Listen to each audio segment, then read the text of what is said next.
It takes grace to be kind in cruel situations. Kindness is easy when life is gentle.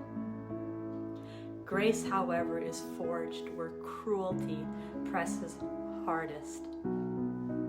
A cruel situation doesn't just wound, it invites us to become someone we don't recognize. It whispers that bitterness would be justified, that hardness would be protective, and that anger would finally make sense. And sometimes it would.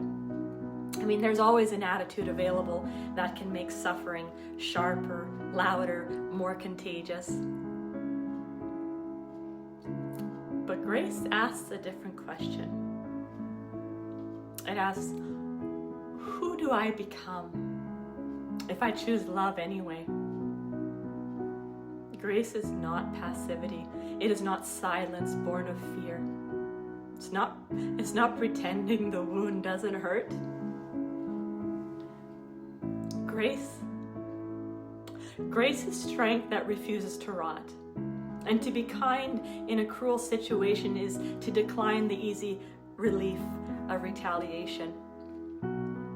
It is to hold a boundary without hatred, to speak truth without venom, and to remain human when circumstances are doing everything they can to reduce you. Grace doesn't deny injustice.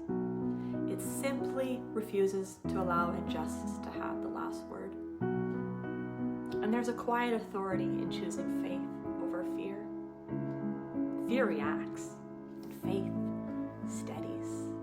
Fear narrows the future while faith keeps it open.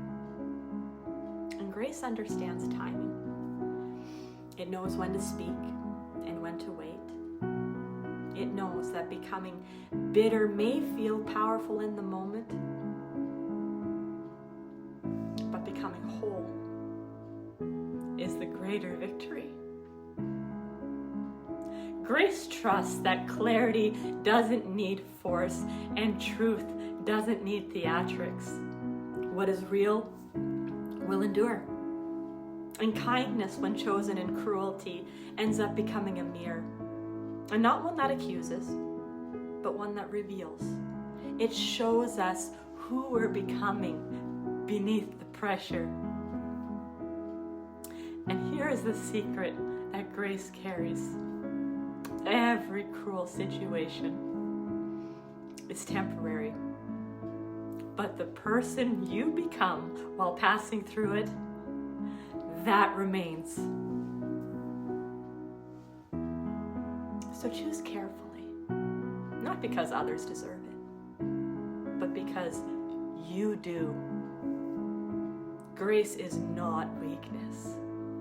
Grace is how love keeps its shape when everything else is trying